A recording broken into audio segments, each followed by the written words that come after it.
Good afternoon, guys. Welcome to our first publisher panel today.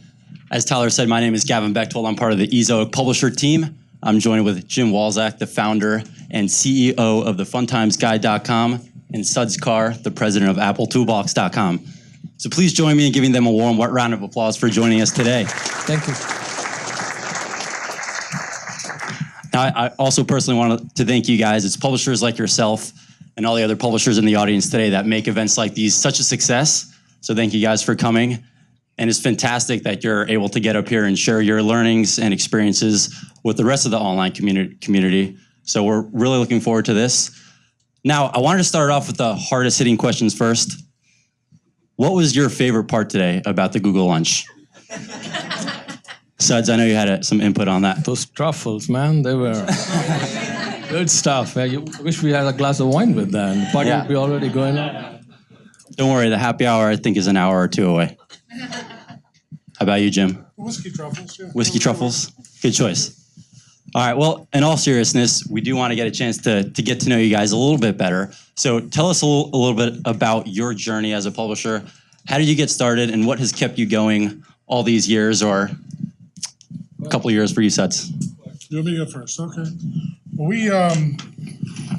we're kind of, I think we brought the age group down or up a little bit in the room. All these young, good-looking people here, we're kind of old. But we started back in 1998 with a little company called the mining company at the time. I don't know if you guys have heard of it. It's called, now it was About.com. Then got sold to the New York Times and so on and so forth. And about 2004, Lynette and I decided, man, if, we were kind of doing pretty well at it. They started paying us enough money that I was making more than that than my real job, and decided if they were going to pay us that much, obviously they're making a profit at it. What if we could do it ourselves? So we started out our own little deal called the Fun Times Guide, and it was really just as an experiment. It was pre-WordPress. It was, we used I don't know if anybody's ever heard of movable type or 6-apart, and that took quite a long time to program that. And it was pre-AdSense, and so we had no idea if it was going to make money. We just wanted to see if we can generate some traffic and do kind of the same thing. And I think the first month we made 83 cents, and and I was excited about it. She was like, "You're kidding me? We just spent 6 months putting all this together, and we made 83 cents." And I said, "But if it made 83 cents, it'll make $8.30, And I was talking to somebody earlier, John. We were like, all he was trying to do was pay his server bill, just make enough to pay for the server. And that's kind of where we were at as well. The first time you're on a shared server and you get kicked off because they say you got too much traffic, and you go, well, that's a good problem. But then you find out the next server is going to cost this much more money, or then when you finally end up on a managed dedicated server and you're going like, I'm committing to a year of something that's going to cost more than I ever imagined I would even make at this thing, much less do. But back when we had to pay to be online. Paid, AOL or whatever to be online. So we started, small, just trying to do something that we thought would be fun for us. And then we realized, somebody besides our mom and dad was looking at this stuff, and somebody was clicking on ads, and we were making money. And so we kind of just, again, thanks a lot to About.com in the early days, because they taught us some about SEO and what Google was all about, and how to generate traffic and look at search volumes and stuff like that. And we turned it into kind of a business. I tell people we're unemployable now. I couldn't work for anybody. If Google doesn't make it, I'm gonna have to, go be a greeter at Walmart, because I don't think I can work in the real world again. But that's our story, the short version of it. Truly inspiring, Jim. How many of you raise hands that have been in the digital publishing industry for less than 3 years? 1, 2. One is my wife. So I think I am proud to represent the 2 rookies over there. I've been in this industry for the last 2 years, and I love it. And my background is I worked in corporate strategy and finance for the last 15 years, doing a lot of consulting for the top 5 CPG companies. And there was a time in our life when we had to think about our health and so on and so forth. So we needed to run a business from our home that provided us a lot of freedom, and we could actually work in our South Philly track shoots and not worry about commute. So explored a bunch of business opportunities out there, thought about retail, thought about stock investing, becoming a day trader. But there aren't that many businesses or that many industries today that generate $70 billion a year and have a 20% year-over-year growth. And that is the business. I mean, the internet advertising industry is $70 billion and growing 20% year-over-year. And guess what? 85% of that huge pot of money is managed by Google and Facebook. So if we are sitting today here in the Google's office, yeah, that's a good place to start. As somebody who's a rookie, 2 years, congrats to you too. So 2 years back, we looked into that opportunity and we wanted to pursue that. So there was a great industry. The macros were solid. There's a lot of growth, a lot of people moving into the online side of the world. Even my dad, who was growing up, he's from India. So I gave him a new iPad and he was clicking all over the place on how does this work and that work. So it drove me to believe that there is definitely, as the demographics gets older, and as the industry puts out new products out there, there is definitely a need for somebody or for some enterprise to show people how to use these products effectively. And that's how we got into our site called appletoolbox.com. We actually acquired the site 2 years back, and the whole intention of the site is to provide quick how-tos, tips, tricks for those people that are not very tech-savvy with Apple products. We're new to this, but we have long industry folks such as Cult of Mac here, and we're looking to learn a lot from people such as you. So 2 years back, we started this. We figured we have the passion for Apple products. Both me and my wife, we love Mac. We've owned Macs and iPhones and iPads for years. So why not start writing? Well, there wasn't too many people to read. Very quickly, Tyler told us how to write in a conversational fashion. So we had to learn quickly how to adapt to this new world. But one thing I want to point out for those folks that are sitting on the fence thinking whether this industry is the right industry for you or whether this business is the right business or if the Ezoic people are the right fit for you, we couldn't be happier with the Ezoic folks. And they've been always constantly nudging us, guiding us to the right direction. So as a publisher, we spend a lot of time focusing on the content strategy, building that content ground up, trying to look for partnerships, and we take the advantage of, we take this guidance from our Ezoic folks to navigate the revenue optimization and the traffic and all that fun stuff. So that's the... Thank you for the compliments. So it sounds like some of us here have been doing this longer than others. Suds, I'm with you. I've been in the industry for less than 3 years myself. But through your experiences working in the online industry, can you tell us what are some of the most important lessons that you've learned? I think the first and foremost for somebody who's thinking about doing this full-time or developing the passion into an online oriented business, the first and foremost is to build a network. Make sure that you go out, reach out to folks that have done this before, whether it is your subject matter area, whether it is SEO, or whether it is marketing. Find the right people, reach out to them, and build that trusted network. When I started this, when I first gotten into this business, I used to be surprised by the number of emails that I used to get every day. Hey, your site on page 1 tomorrow morning. I'm like, oh my God, this is fantastic. Very quickly, trust me, you get to figure out that there are scams, there are huge amount of difference between fact versus fiction. So develop that trusted network, reach out to folks, figure out what is it that you are in it for. So for us, it was very simple. We were in it to make sure that people can use their technology products effectively and easily, and when there are minor hiccups, we can help them. So our content strategy is geared to those kind of articles. If something is not working on your Mac or your iPhone, we want to be the first place that can help you out with a few quick tips. So figure out your subject matter expertise, build the network or the trust confidence, and you can only do so much as an independent publisher. So figure out what your strength is. If your strength is content strategy and writing the content, then focus on that and try to source the other capabilities out. So for example, very early on, we found out that we are not the best experts on WordPress and HTTPS and AMP, all these three-letter buzzwords. So we figured we're going to look out for that subject matter expertise to help us. And internally, we are focusing predominantly on content strategy, developing the video strategy, something new. We're enjoying about that. and the rest of the stuff we're trying to outsource it from quality people. So those are some of the lessons that I have.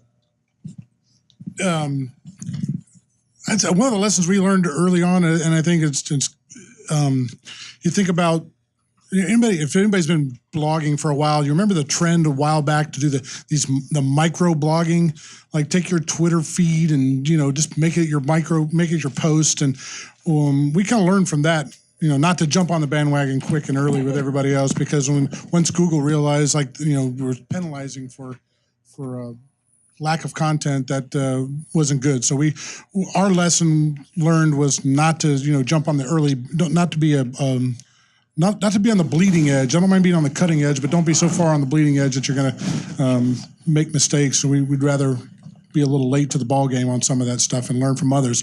But the other thing, and kind of to back up what Sud said, figure out who your partners are. And this isn't a paid announcement, but except for maybe the whiskey truffles, is find out who you want to partner with, and whether it be your, like you said, we're not experts in managing servers, so find a good, if you need to be on a managed server, find a managed dedicated server, find somebody that's managing it for you, and concentrate on what you're going to do. And as far as partners, I'll say the same thing. Like, if as a new publisher, you're going to be inundated with ad networks from every. We can probably get 10 of them a day from people that want us to sign up for their ad network. So find your partner.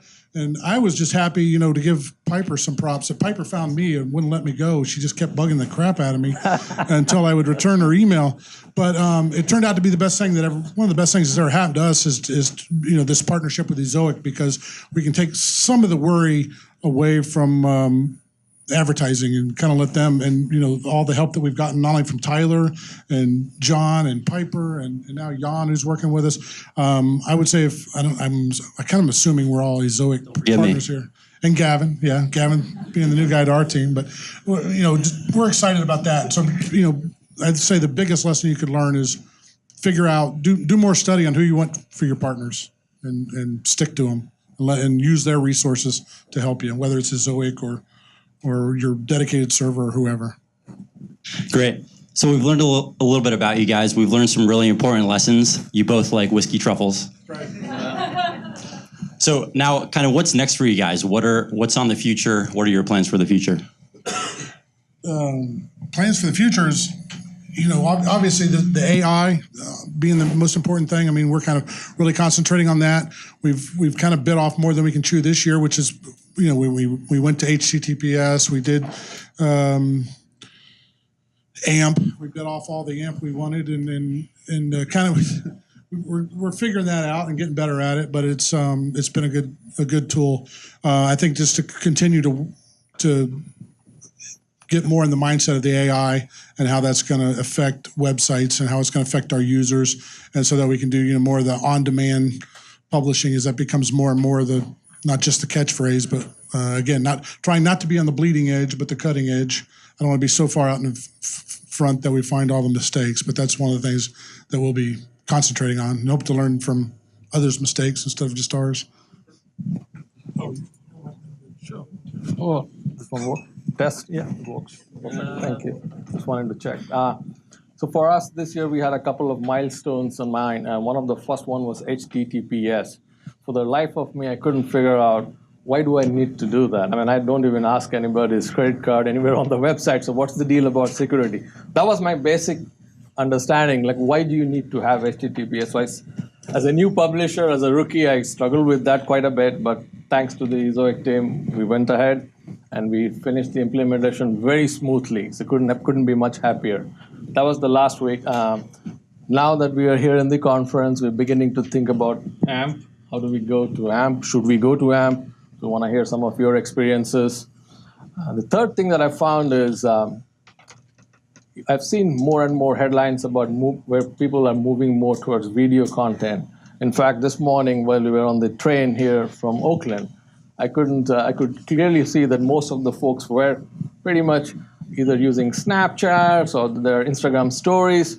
So how do you, as a content developer, figure out how you can leverage these new channels that are becoming available as more and more people move into either augmented reality-based platforms or Snapchat filters, and so on and so forth. That's something we'll have to figure out.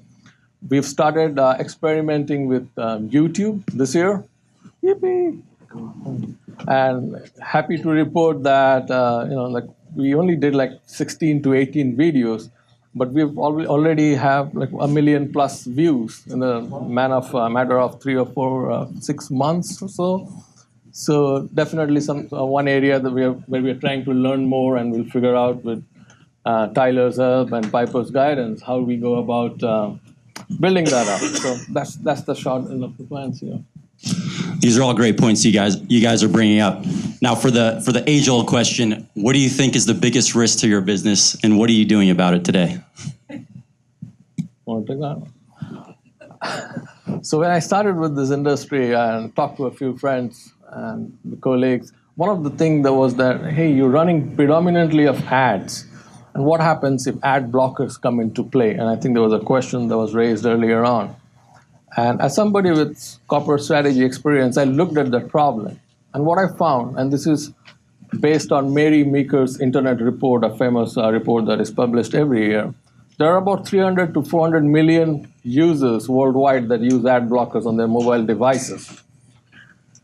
28% of Indian users using their smartphones use an ad blocker. So that's, you can think about 1 in every 3 Indians that gets an iPhone or an Android device is using an ad blocker. In China, it is 13%. In Indonesia, it's about roughly around 68%. What is interesting is in the US market, the penetration of ad blocker is roughly at 1%. So that is something I worry about today, but not so much. I think it's going to become a bigger issue as we move forward. But as Google and the ad industry and the publishing industry work together to find out an appropriate balance, I think the risks around ad blocking is going to diminish much more, or is going to be managed more effectively in the future. I do worry about that, but not top of my top of the head. I think the bigger one that I worry about is how is augmented reality-based platforms going to change what we do as digital publishers? When something like Pokemon came to my block, I saw every kid in the corner hanging around and chasing some stuff on the fences. Well, if new content is delivered in a fashion where it is clickable and you can just roll up an image, hit it, and you see ads that are contextual to that, what happens to specialized publishers that focus on long-form content? And if we are a long-form content producing house, how can we make sure that when you come into my website, within 6 seconds, because I think today's average attention span is about 6 seconds, within 6 seconds, I can give you the facts that you're most interested in and then get you going. So those are some of the issues that we are thinking in terms of risk, and we're looking to work with all of you guys, get your insights. Hey, keep the rookie winning. Thank you. Yeah, the rookie's doing good.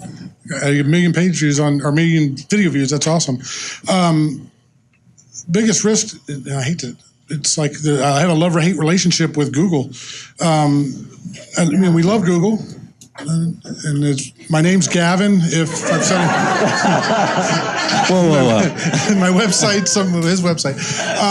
I think Google Home. You look at rich snippets, Google Home, and Google's got to figure it out too, right? Because when Google answers and says, "Here's the answer to your query." And I was watching a Google Next marketing video the other day, and I forget the gentleman's name that put on the presentation, but he said 20% of all queries now are done with voice.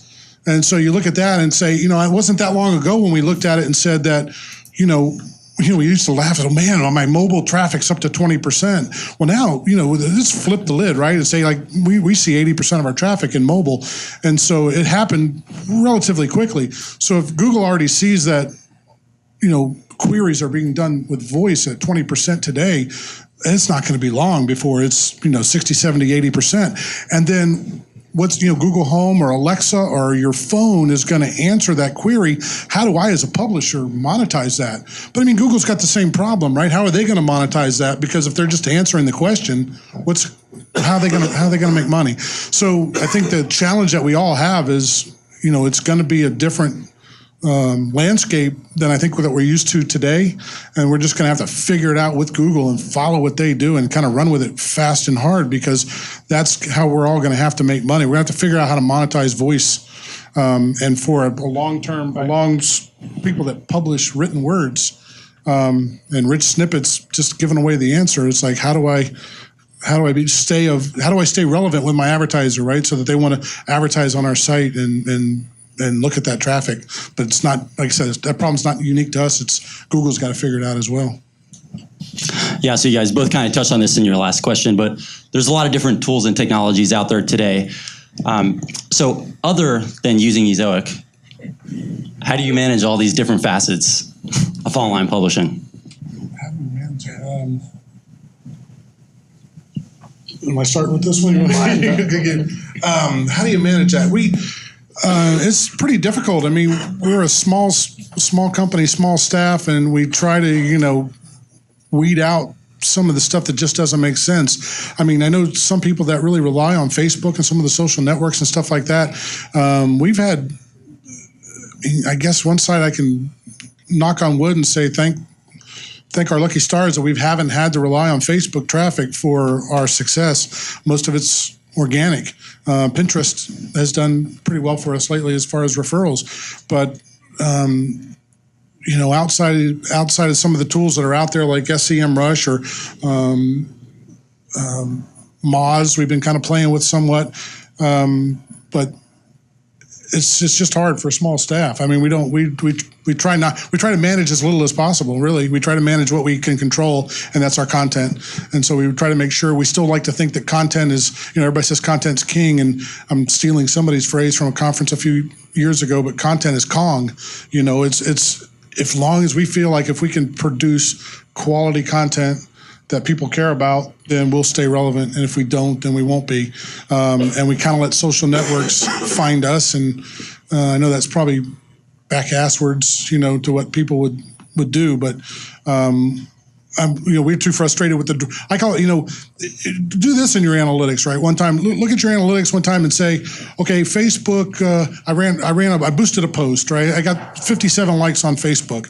And then go look at your referrals on Google Analytics, and you're going to have 20 referrals. You have 20 referrals on 57 likes. So we were talking about this at dinner last night. So I call them drive-by likes, right? People just go, hey, I like this publisher, or I like that title. It sounds cool. I like it. Well, big deal, right? They got a like, but nobody came to the page. So what was the like really worth? And right. I mean, it's just like, I don't know. I mean, so I guess you have to be there to some extent, but the drive-by likes do me no good. So we don't spend a lot of time managing social. I think for us, Jimmy pretty much nailed it. We are a small publisher, so we don't have that kind of a lot of budget to focus on some of the other areas. What we believe is that the content is the biggest thing that you have, where you uniquely have an advantage, and if you offer the right value to your visitors. So we take enough time to think about the content and how we could write it for a wide variety of audience. A quick example is, there are a lot of sites out there that can provide a dozen tips to get something going. But what I found from my experience is there are people that come in that wants to see something very fast and they want the quick tips. However, on a tech platform, there are also a lot of other parties that would like to get the geek side of it. So Apple's classic example, there's a haptic touch feedback system. For a lot of us, we would just like to know what happens when you long press something on an iPhone. But then there is also an audience out there that exactly wants to understand, how does that thing work? What are some of the patterns that drive that functioning? What could Apple be thinking in the future? So when we write content, what we do is we look at the wide variety of audience that could come into play and try to develop long-form content that can cover a whole section of the demographic. I think close to 80 to 85% of our traffic is organic. Off late, we've tried to adopt some of the strategies around social media, predominantly on the Facebook side of the fence, but to Jim's point, we haven't really seen a strong ROI. Maybe we're doing things wrong. So we'd love to get some tips from folks that have nailed their social media spend and their ROIs. And UX is another area we're looking to do something. The website that we own is a pretty old-fashioned site. It suits the demographics right now, but in the future, we want to make it a little more modern-looking. But every time we've thought about it, we've always thought about the conundrum around the fake UI, so we have to take baby steps there. So most of the stuff for a small publisher is in-house.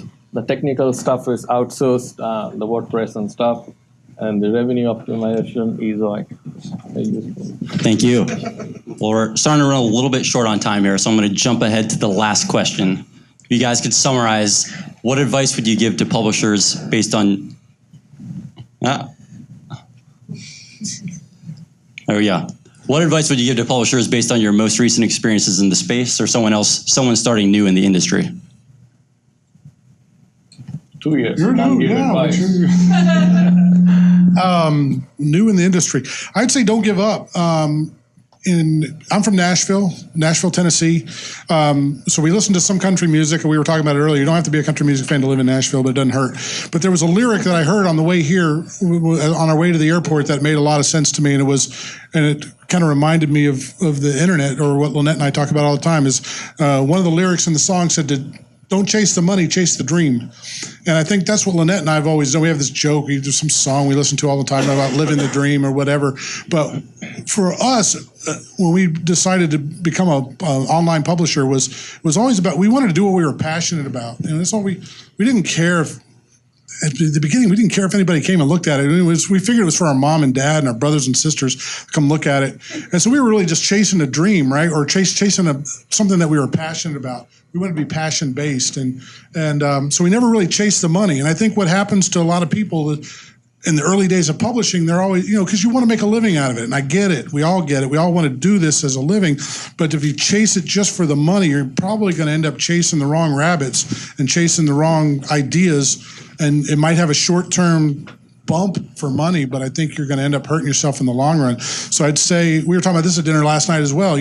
I think if you love Pez dispensers, you could write a blog about Pez dispensers and probably make enough money to support yourself, right?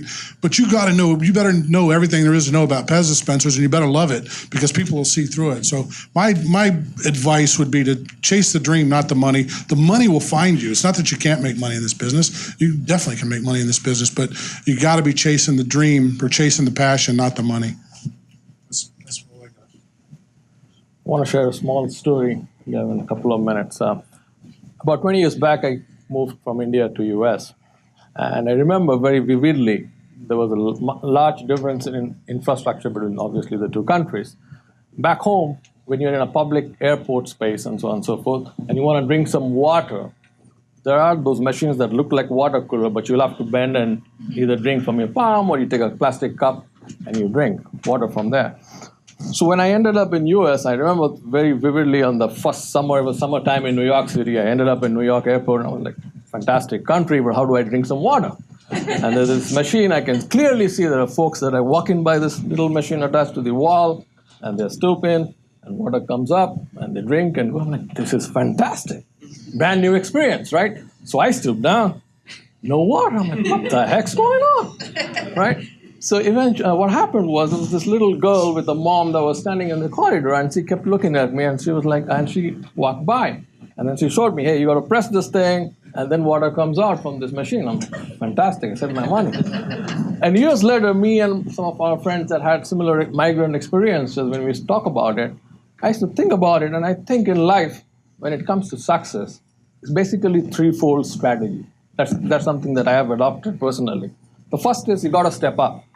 So if you're a new publisher or you're an existing publisher looking to try something different, you got to roll up your sleeves and step up. Stepping up is 90% of the challenge. The second part of the puzzle when it comes to success is stooping. Stooping in the Eastern side or in the Eastern philosophical is being humble. If you're not humble, you're not going to get the new ideas. If you're not humble enough to ask somebody about their guidance or for their partnership or their lead, you're not going to get it. So lose the arrogance, step up, stoop. And once you have those two conditions, then you can tap. And when you tap, miracles happen. So if you're sitting on the fence on HTTPS, just like me up until yesterday, go for it. If you're thinking about AMP, give it a shot. But have the courage, and most importantly, have fun. Because there's nothing more important in life than having fun.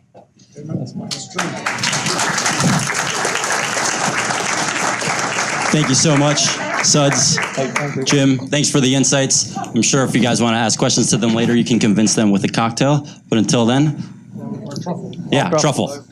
Thank you, guys. Thank you, Gavin.